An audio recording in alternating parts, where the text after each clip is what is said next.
Pallavaram GST சாலையில் அமைந்துள்ள மதுபான கடைக்கு முன்புறம் பாதுகாப்பு வழங்கிக் கொண்டிருந்த ரோந்து வாகனத்தை உடைத்த போதை ஆசாமிகள். பல்லாவரம் காவல் எல்லைக்கு உட்பட்ட பல்லாவரம் ஜிஎஸ்டி சாலையில் உள்ள மதுபான கடை அருகே ரோந்து வாகனம் நின்று கொண்டிருந்தது. அப்போது அந்த வழியாக வந்த போதை ஆசாமிகள் ரோந்து வாகனத்தின் அருகில் நின்று ரகளையில் ஈடுபட்டுக் கொண்டிருந்தனர். ஏற்கனவே அவர்கள் போதையில் இருந்ததால் அந்த வழியாக வந்து கொண்டிருந்த நபர்களிடமும் வாக்குவாதத்தில் ஈடுபட்டதை பார்த்து காவல்துறையினர் அவர்களை எச்சரித்து இங்கிருந்து கிளம்பி செல்லுமாறு அறிவுறுத்தினர். ஆனால் காவல்துறையினரை தாக்க முற்பட்ட ரகளையில் ஈடுபட்டதால் காவல்துறையினர் போதை ஆசாமிகளை பிடிக்க முயற்சி செய்தனர். அப்பொழுது அது கைகலப்பாக மாறியது. இதில் காவல்துறை வாகனத்தின் பக்கவாட்டு கண்ணாடியை போதை ஆசாமிகள் உடைத்தனர். அதனைத் தொடர்ந்து 3 பேரையும் மடக்கி பிடித்து காவல் நிலையம் அழைத்து வந்து விசாரணை மேற்கொண்டனர்.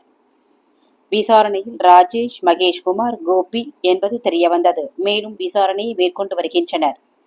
தாம்பரம் காவல் எல்லைக்கு உட்பட்ட சங்கர் நகர் பகுதியில் கஞ்சா விற்பனை களை கட்டியிருப்பதால் சுற்று வட்டார பகுதிகளில் குழந்தைகள், பெண்கள் என 6 மணிக்கு மேல் வெளியே வர அச்சப்பட்டு கொண்டிருந்த நிலையில் பல்லாவரம் பகுதியில் காவல்துறையினர் வெளியே வந்தால் தாக்கப்படும் நிலை ஏற்பட்டுள்ளது. இதனால் இப்பகுதியில் பெரும் பரபரப்பையும் பொதுமக்கள் அச்சத்தையும் ஏற்படுத்தியுள்ளது.